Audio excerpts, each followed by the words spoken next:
The 5 reasons why it might be a good idea for the feedlot riders or the pen riders to own their own horse is, one reason is, number one, probably is there's less investment to the feedlot. If you're saying a good, solid, consistent horse is worth $2,000 and the feedlot may have 10 horses, that's $20,000 that if the pen riders own their horses, the feedlot doesn't have that investment. It's kind of like having a pickup truck, a $20,000 pickup truck that you don't have to invest in if the feedlot does not have to buy those horses and allows the feedlot cowboys and the pen riders to own their own horses.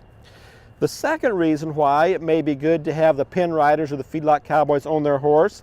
is because they may take better care of their horses. If a horse gets tired, if a horse gets a little lame, they may switch off or switch horses back and forth so they don't abuse the horses. They may keep a little bit closer eye on whether the horse is in good condition, whether their feet are in good condition, whether they're getting too thin, whether they're a little lame, or whether you just abused them. If the feedlot cowboys own their own horses, they may take better care of the horses and have happier, healthier horses. The third reason I think it might be good for the feedlot cowboys to own their own horses is many times they can earn some supplemental income if they're taking in outside horses to ride. If a feedlot cowboy may not be the highest salaried rider there or highest salaried person at the feedlot, they may be able to take in some outside horses, some young horses, some green broke horses. Then they can spend some time and they will earn some supplemental income riding these horses, getting these horses seasoned and solid and consistent working around cattle. That can do two things. If the feedlot employee is earning a little bit of supplemental income, they may be willing to work for that feedlot for a little bit less money. If another feedlot says we'll give you another $1 per hour, but you can come to our feedlot but don't bring any horses, that feedlot cowboy or the pen rider may stay with their current feedlot a little longer if he can bring in a little supplemental money, little supplemental income by riding horses, by bringing either his own horses or bringing outside horses that he can train as he does that. Okay, reason number 4 why it might be good for the pen riders or the feedlot cowboys to own their own horses or bring in outside horses is because many times the feedlot owners or managers are really good at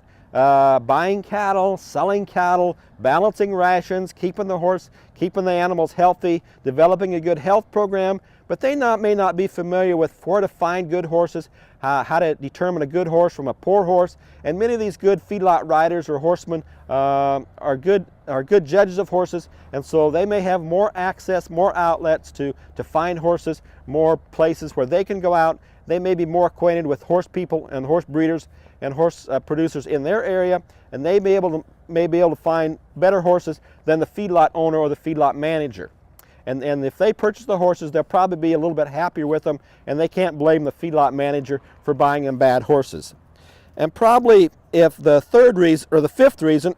is if the feedlot cowboys own their horses or if they bring in outside horses, many times these horses can be rotated back and forth. If a cowboy rides a horse for 2 or 3 weeks and the horse gets a little sore, gets a little lame, they may take him back to their place and bring another horse back or bring in another outside horse, and the feedlot doesn't have to feed horses that are thin to bring them back in condition. They don't have to feed sick horses. They don't have to feed lame horses. And so if the feedlot cowboy owns his own horse and a horse gets a little tender, a little sore, a little tired, a little thin, he can take him home and he may either bring another one of his horses back and use it and take the lame or the sore or the thin horse home. A lot of times a feedlot will still say, if you're going to bring in outside horses, we require those horses to be ridden at least 30 to 60 days before they come to the feedlot. That way these cowboys are spending more time checking the cattle and not as much time getting those green horses broke on the feedlot's time. So these are 5 reasons why it might be good for the feedlot to own their own horses and provide them for the pen riders, and another 5 reasons why it might be a good idea for the pen riders or the feedlot cowboys to own their own horses, bring their own horses, or find outside horses for them to ride.